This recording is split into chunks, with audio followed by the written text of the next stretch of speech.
Have you ever found yourself doing something and you just know it's not good for you? Like, why do we snap at people we love, or why can't we just not stick to that goal we set for ourselves? Well, today we're going to dive into a really powerful way of looking at this. It's a framework that pulls back the curtain on the hidden force that's so often driving these self-sabotaging behaviors. Okay, so here's our game plan. First, we're going to look at why we get stuck in these patterns to begin with. Then we'll introduce you to the main character in this whole inner drama, what's called the surviving child.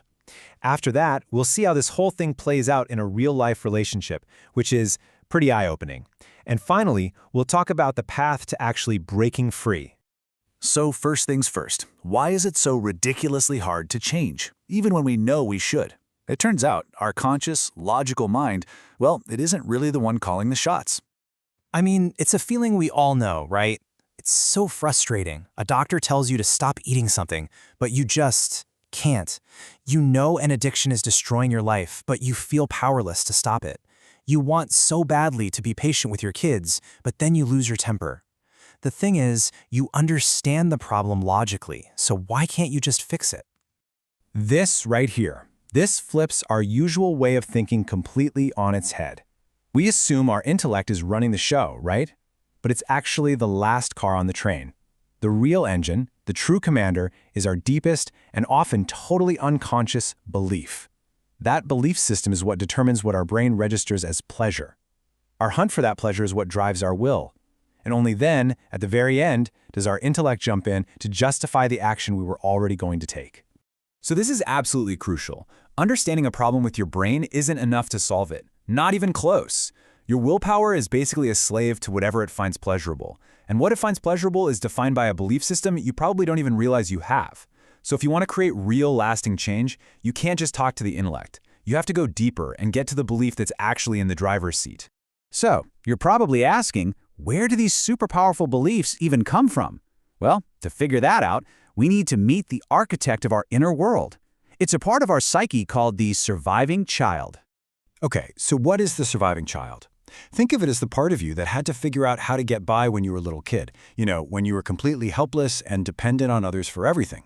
Its entire operating system was built around just one goal: survive. And the way to survive was to make sure the big people, the ones who feed you and keep you safe, don't leave you. Now this might sound a little dramatic, but for the surviving child, it's the absolute, non-negotiable core belief. For a tiny baby, being left alone is literally a death sentence. And that primal terror of being abandoned gets hardwired deep, deep into our subconscious. It hangs around and keeps influencing our adult reactions, making us feel like social rejection is a life-or-death situation. So let's just trace how this all happens, right?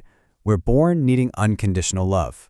But pretty quickly, as we grow up, that love starts to feel, well, conditional. We figure out that if we act a certain way, if we get good grades or stay quiet or please our parents, we get rewarded with love and approval. And if we don't, that approval might get taken away. So we start developing these little strategies to lock it down, and over time, those strategies harden into our fundamental beliefs about how the world works and what we have to do to be safe. And this brings us to the child's main conclusion about life. It doesn't matter if you became a perfectionist, a people pleaser, or even the class clown to get attention. The strategy underneath it all was the same. I have to do this thing to get their approval, because if I don't have their approval, I won't survive. And that very belief becomes the lens through which we see our entire adult life. So how does this actually show up in our adult lives? Well, it becomes crystal clear when you look at our closest relationships. Let's dig into this really powerful case study from the source material. It shows exactly what happens when one person's surviving child starts clashing with another's. So here we have a husband and a wife. The husband, when he was a little boy, learned that his best survival strategy was to be the good boy. He took care of his emotionally unstable mother as a way to earn her love. Meanwhile, his father was either absent or critical, so he never got that sense of approval. The wife, on the other hand, she grew up in a home with emotional neglect. She learned that depending on anyone was a bad idea. Her survival strategy was to become fiercely independent. Fast forward to today, and as adults in a marriage, they're both just replaying these old childhood scripts. His inner child's go-to move is to pour everything he has into his wife. He's trying to be the perfect provider, the perfect caretaker, hoping to finally get the love and approval he's always craved. But her inner child's strategy is to keep an emotional wall up, because her deepest belief is that getting close to someone, depending on them, just leads to being abandoned and hurt. And here's the tragic crash. He sees her emotional distance as coldness, as rejection. It triggers his deepest childhood fear of not being good enough. But she sees his intense giving not as love, but as a kind of desperate neediness, like a trap.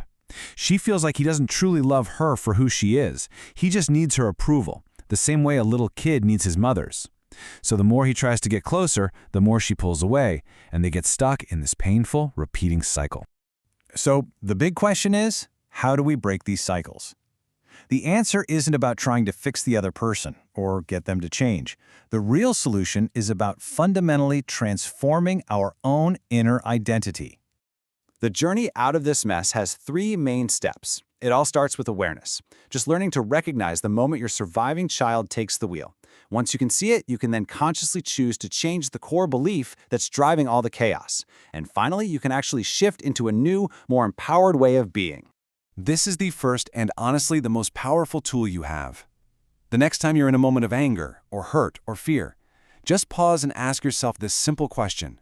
The second you can see the scared 4-year-old inside who's reacting, you're no longer it. You've separated from it. You've become the adult observer, and that little bit of space, that's the beginning of freedom. So what are we shifting to? The source material here suggests a new identity, the emissary. You see, while the surviving child's entire world is built on getting approval from the outside and being terrified of abandonment, the emissary gets its sense of value and security from an internal source, from a connection to a higher purpose or a deeper sense of self. It doesn't just react out of fear, it responds with awareness. And really, this is what it all boils down to. The real work is to consciously choose a new belief. Instead of believing that your worth is something you have to constantly earn from other people, you choose to believe that it's just inherent. It's already there. Your security doesn't come from people or jobs or achievements, but from your own intrinsic value and your connection to something bigger than yourself. And that really leaves us with a question to take with us, doesn't it?